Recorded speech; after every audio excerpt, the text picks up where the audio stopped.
Hey guys, welcome back again from Tampa Bay. Got a beautiful Saturday afternoon.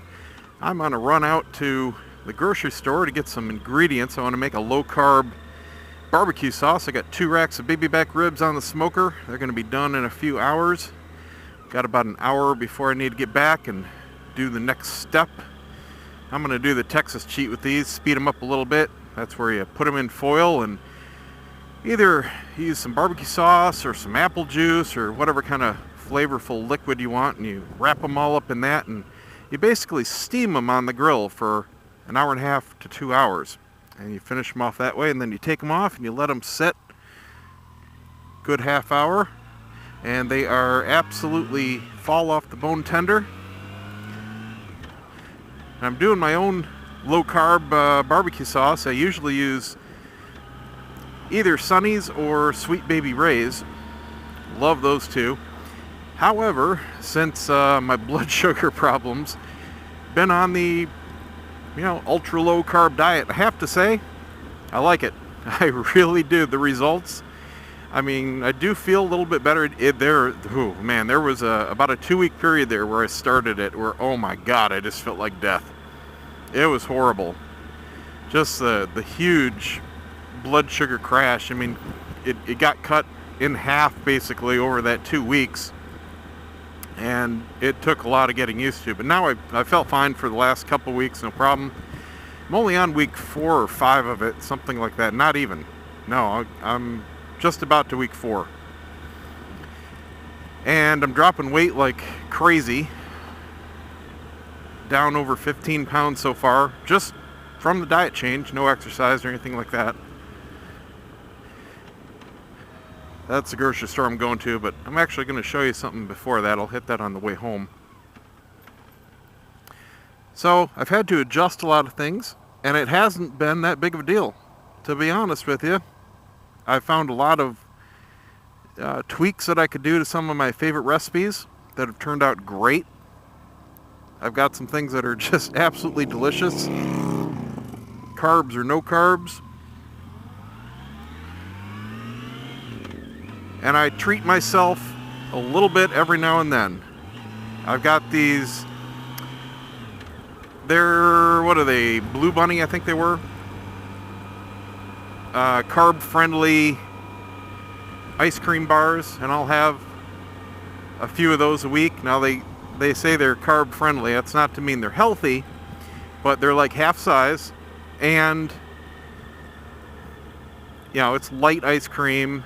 And I think it uses Splenda in the chocolate and the outer coating. So, I mean, it still tastes great, and it's a very low portion.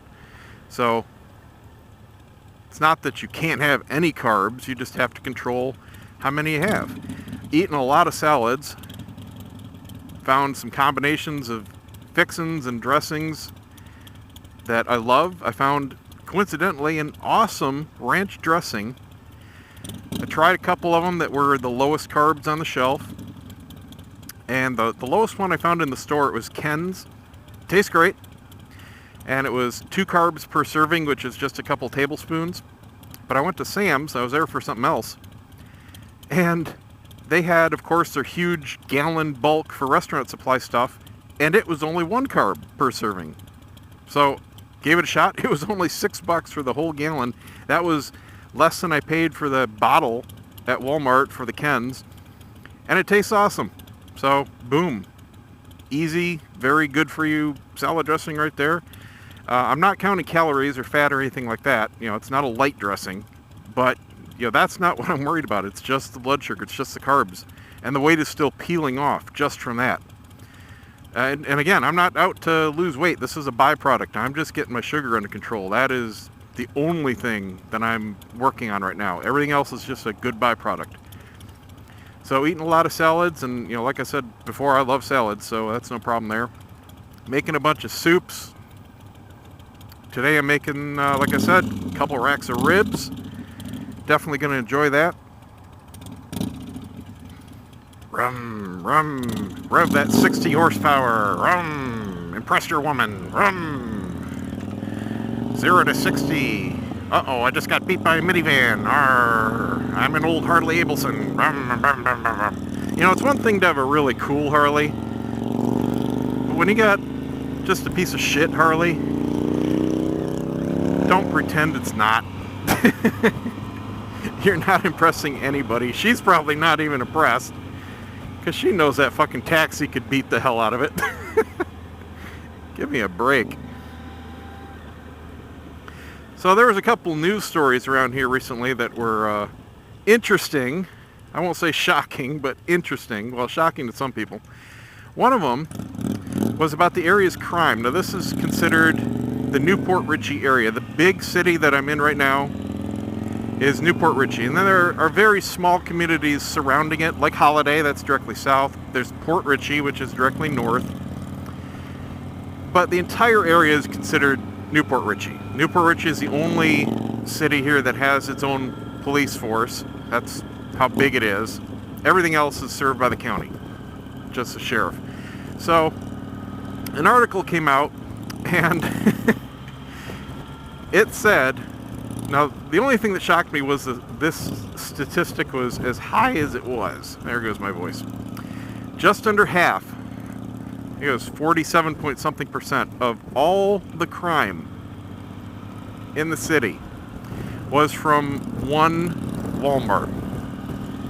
We got two Walmarts, but the one in particular that I'm going up to show you, it alone is responsible for just under half of all the crime in the city. So obviously they've got a task force now and plans on how to eliminate the crime and all this kind of stuff. Of course, shoplifting is number one. Lots of problems with that. They've got a lot of vehicle crime, vehicles being stolen, vehicles being broken into, a lot of panhandlers, a lot of assaults. We have domestic violence inside the store. They said that a lot of people are coming back that have been arrested 5 or 6 times, and you do not want to run these lights around here because they are all cameraed. But you got to watch it, because there are a lot of people that stop for the light and the person behind you doesn't. A lot of rear end collisions. These cameras are a huge source of contention. There are a lot of, there's a Newport Richey police car right there. There are a lot of cities around here that are dumping these cameras. Number one, it is bullshit. It is 100% about the revenue. It is not about the safety. They've been here for years, and the reports are coming back after years of use that prove that it has not improved safety at all. In fact, many intersections have gotten worse, specifically because of the rear end collisions. And a lot of cities have already dumped the cameras. A couple more are in process right now, but Newport Richey is a greedy bastard, and they are keeping the cameras. They have them in a stretch right here. There's 6 or 7 intersections in a row, and it is a huge revenue maker for the county, or the city I should say, and they are keeping them. It's absolutely ridiculous. So you really have to watch it. Photo enforced. It's no joke. And I could sit here at an intersection and probably 1 out of 10 light cycles, it'll get somebody. It happens all the time. And I'm not condoning running red light by any stretch of the imagination.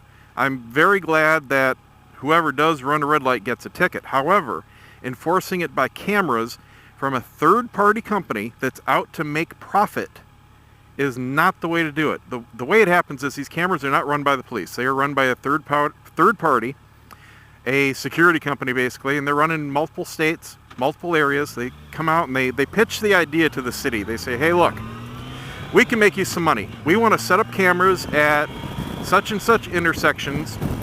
You get a certain percentage of everything we make off of it. What happens is, if somebody gets caught, and they're combination video still cameras, they are running video on a loop constantly.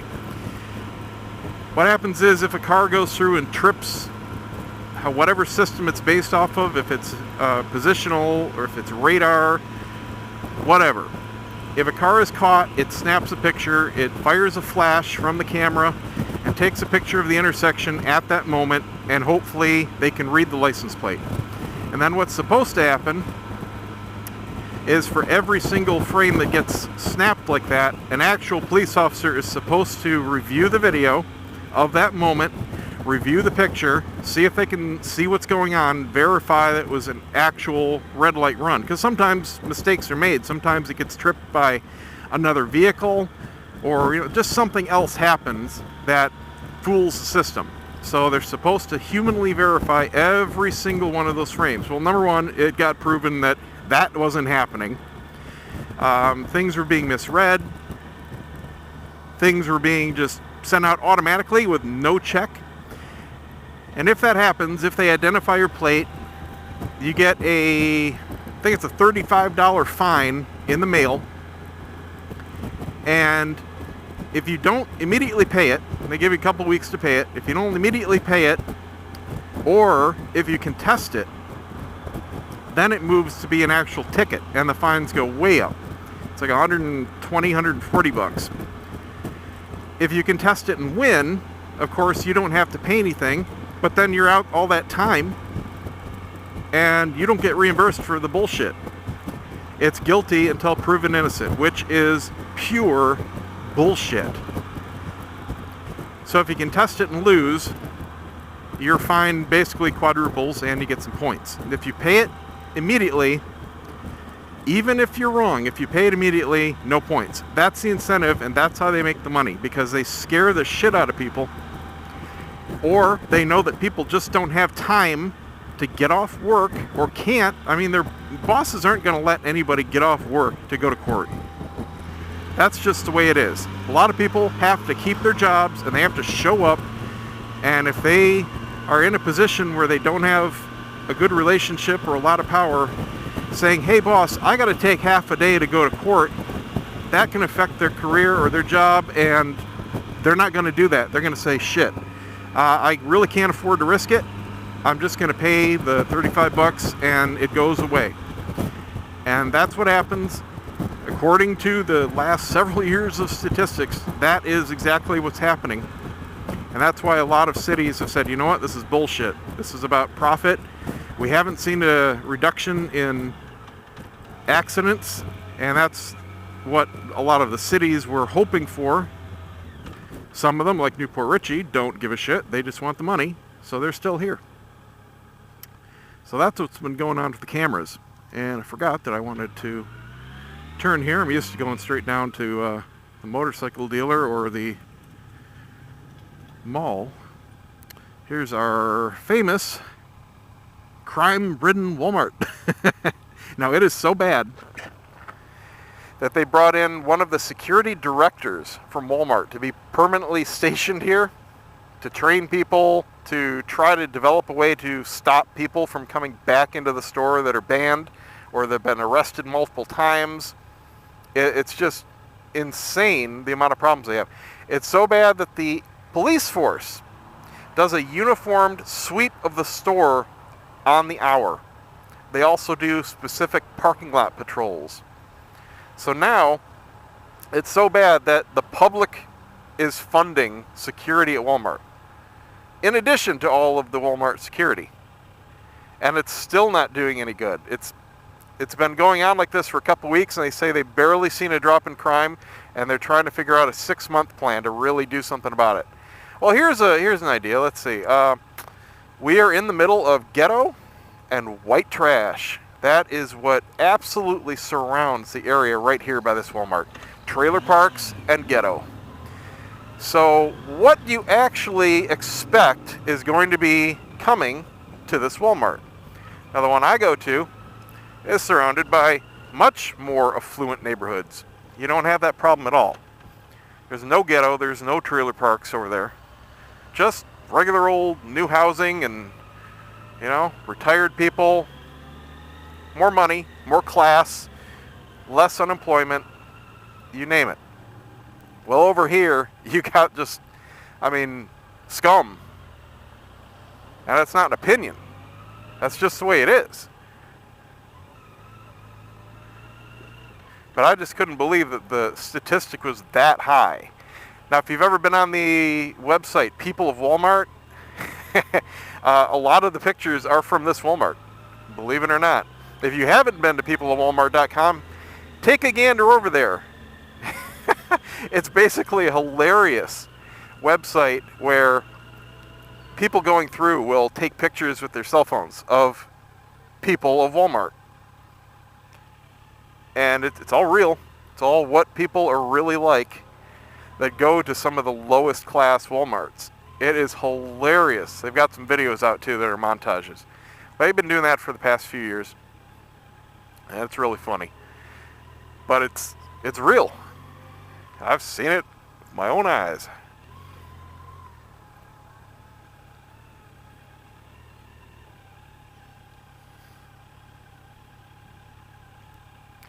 What are you doing? Okay, you're parking. Another news story that was funny to me, but because I'm in the know. A couple days ago, a 14-year-old boy, got busted at one of our local junior highs, Paul R. Smith Middle School, which is my wife's school. And this is how I'm in the know. The press story came out about how the kid, how long have I had that signal on? About how the kid, quote unquote, hacked the system. I hate it. Hate it when they use that word, because it is never correct. Never, ever has a kid hacked any systems. What happens is, a kid gets a hold of a password and gets into the system. That is not hacking. That's just somebody being stupid. Seen Ferris Bueller, where they got the password written down in the drawer? That's exactly how things are. That's literally how things are.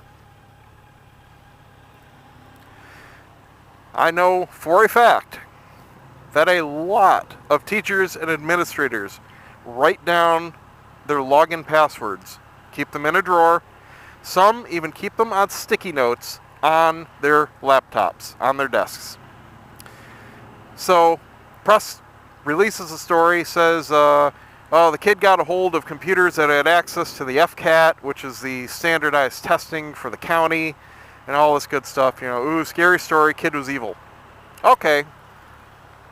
Kid was a moron, and the kid did bust himself doing stupid stuff with it. However, what they didn't say is all the chain of events that led up to it happening. And I know that chain of events, because before the press story came out, my wife and everyone at the school was called into an emergency meeting to say that basically what happened is really bad. And here's what really happened. A teacher gave the password to a student who was doing some school-wide home stuff, and instead of calling the appropriate IT person when they had a problem, was given the administrator password to use. Well, of course, what's a moron kid do that has an administrator password? He shares it!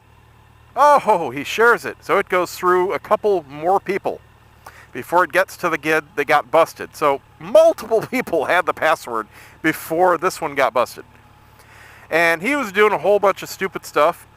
What the press didn't tell you is some of that stupid stuff, like he was spying on teachers on their own computers. Now, mind you, all of these computers are school-only computers. They're Apple MacBook Pros. They are filled with school software. They are to be used for school software, school duties only, during school hours only. They are remotely monitored. I mean, everything. They're lockdown systems. And every teacher signs a contract when they are given this laptop to use that states explicitly they are to be only using it for school during school. Well, he's watching and recording stuff that's going on from a whole bunch of different teachers because he has remote access. He watches them surfing. He watches them going on their personal email. He gets hold of passwords. He goes and he's got a bank password to one of them. I mean, all kinds of stuff.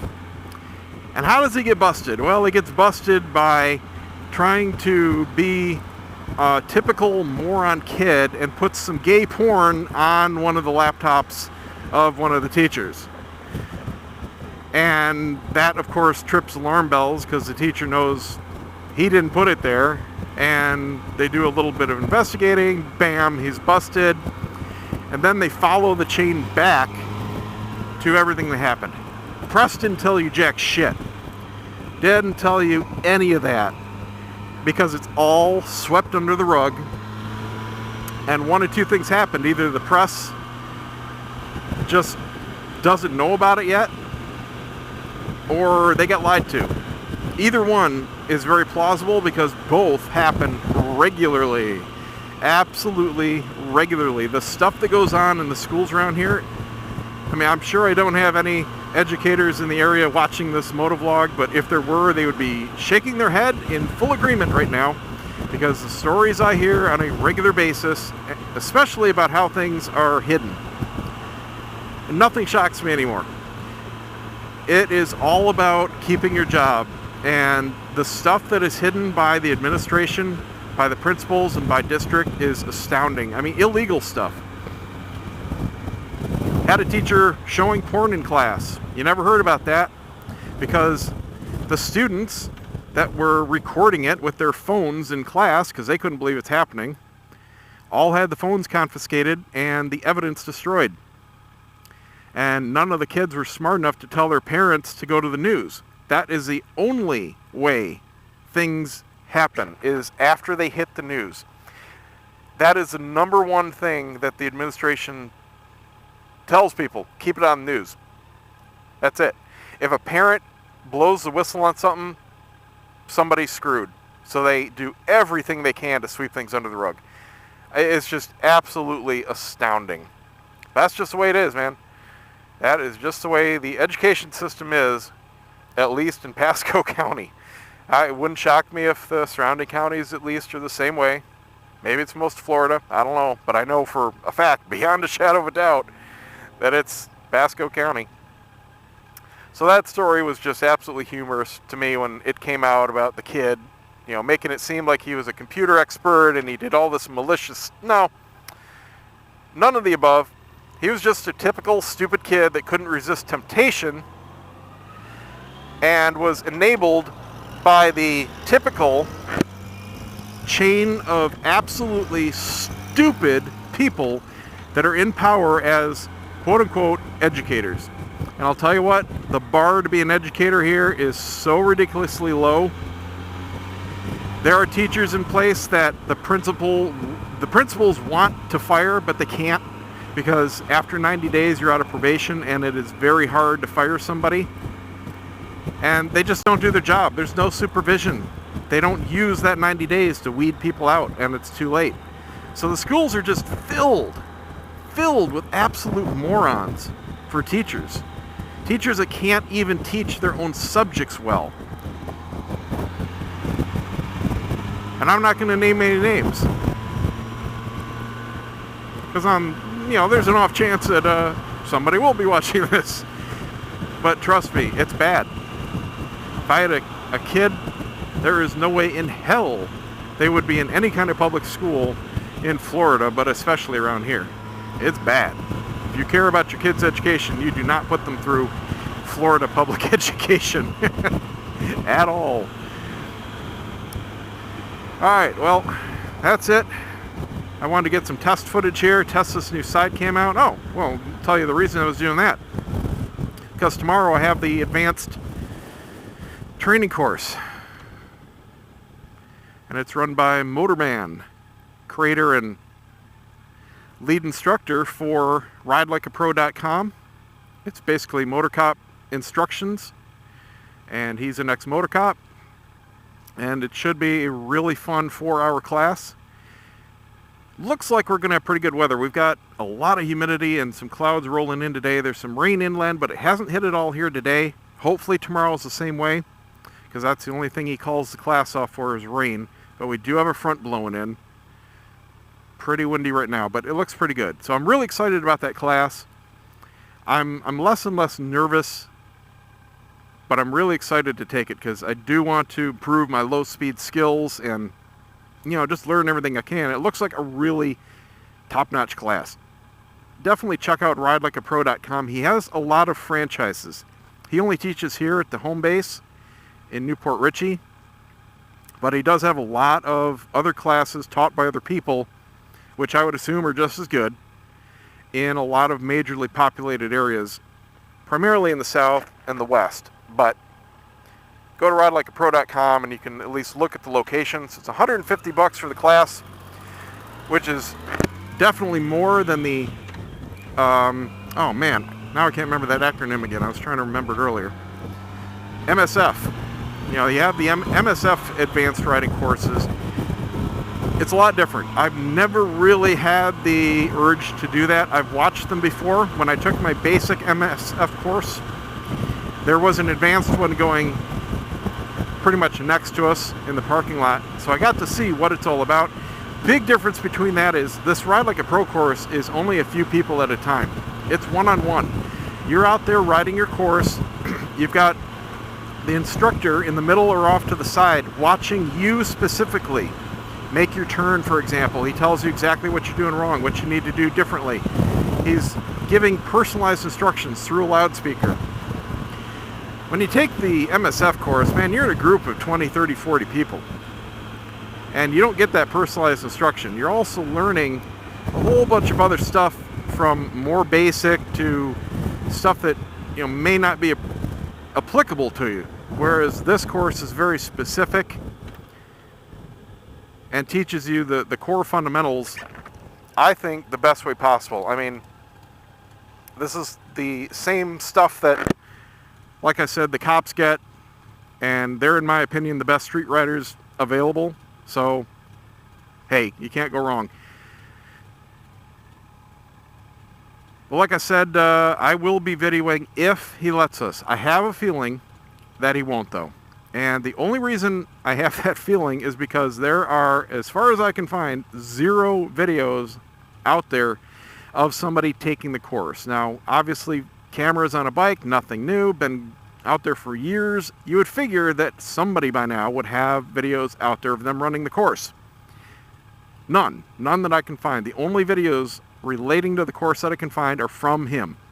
There are a few short demo videos of the course from him, and there are some videos that other people have shot of his exhibitions, because he does go around to a lot of the big bike shows and does a half-an-hour show showing the techniques. But that's a public show, that's not a class. I have a feeling, because he also makes most of his money selling the DVDs, that he doesn't want any coverage of the class itself. And I can, if that's the case, I totally understand. I have no problem at all with that. But on the off chance that he says, yeah, no problem, record whatever you want, or maybe he'll say, I have no problem with a camera on the bike, but not one on your helmet. You know, maybe he'll say it's a safety thing, or I know part of the course is having to turn your head a lot, and the camera does bump my shoulder a little bit, so, you know, maybe he'll say that's not the best thing to do. So maybe bike only, I don't know. We'll see. But I wanted to test out this side cam just in case. Just making sure it's still there. Yeah, it is. And see how that comes out. So I'll be playing, if possible, I'll be playing with a dual cam. Obviously, you're seeing in this video. Assuming that one is recording, it should be. I'll be playing with dual cam in this video just to see how it looks. Check out the angle. This is my first test with it, and we'll see how it goes. I say it should be recording because I've got both cams linked up to the remote here, and it says 2 cams recording, so it's going. So far, so good. Alright, well, I'm going to go to the store here as soon as this light switches, get my ingredients for the barbecue sauce, head on back. I got about an hour before the next stage in the ribs, and make myself some dinner. Thanks for watching, guys. Don't forget to subscribe. Give me a thumbs up. Check out the site, TwoWheelObsession.com. And we'll see you next time.